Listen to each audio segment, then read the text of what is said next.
As we began to contemplate evacuation, the burning question was, who goes? And who gets left behind?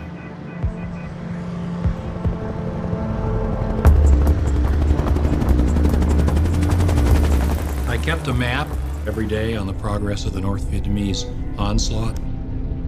By the 5th of April, the North Vietnamese had 15, even 16 divisions heading in the direction of Saigon.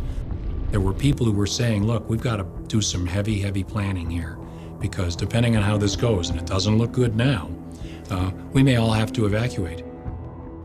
And Ambassador Martin wouldn't tolerate or countenance such thought. That was defeatism. That was poisonous to the prospects of the people we're here to help. There was always a standing evacuation plan in the embassy. It held that in an emergency, all Americans still in the country, about 6,000 people, would be evacuated, and that no South Vietnamese would be evacuated with them. If we really made up a list of endangered South Vietnamese, the ones who really worked closely with us during the war, this number could be 150, 200,000, including their families, many more than that. But the idea of talking about an evacuation and of planning for an evacuation of Americans, let alone an evacuation of Vietnamese, was still anathema in the embassy. I went in and I said, Mr. Ambassador, half of the South Vietnamese army has disintegrated. We're in grave trouble. Please, sir, plan for an evacuation. At least allow us to begin putting together lists of South Vietnamese we should rescue. And he said, no, Frank, it's not so bleak, and I won't have this negative talk.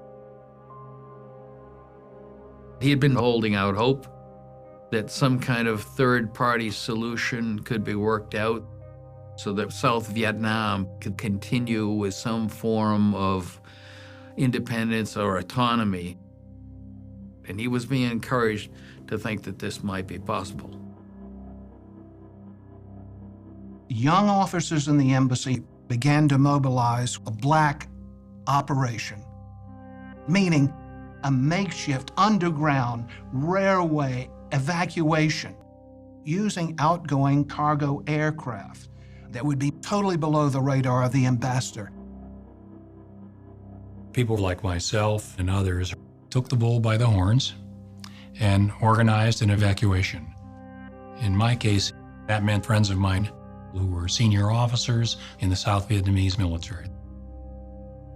As the North Vietnamese came closer and closer to Saigon, these people were dead men walking.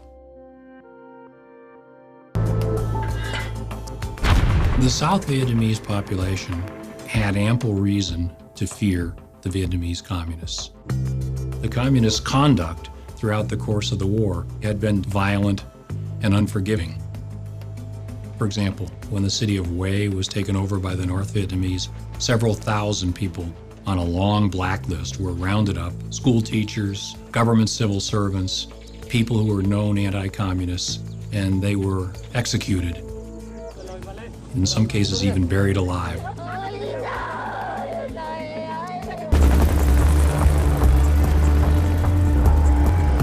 I borrowed a truck, and I basically sent the signal to my folks to muster at an address in downtown Saigon. I drove down there, they loaded up onto the truck, and I drove them to the airbase. I had told them, when you hear 3 thumps, that means hold the babies' mouths, don't breathe, don't talk, don't make any noise, because we're going through the gate post.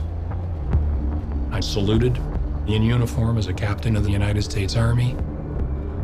The guard waved me through, and I drove straight out to the flight line to an aircraft that was awaiting. Black ops were essentially violating the rules.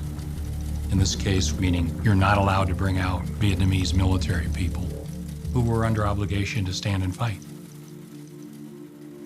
We were fully expecting, if we got caught doing this, that we would be run out of country. End of career, do not pass, go. But sometimes there's an issue not of legal and illegal, but right or wrong. One Vietnamese colonel who was putting his family on the plane, he had wanted to stay in Vietnam to defend the country. And this full colonel had like 8 kids and a wife. And he was in tears, the family. The family were in tears. And I said to him, get on the plane, just go, go. It was a terrible, terrible, terrible moral dilemma for everybody.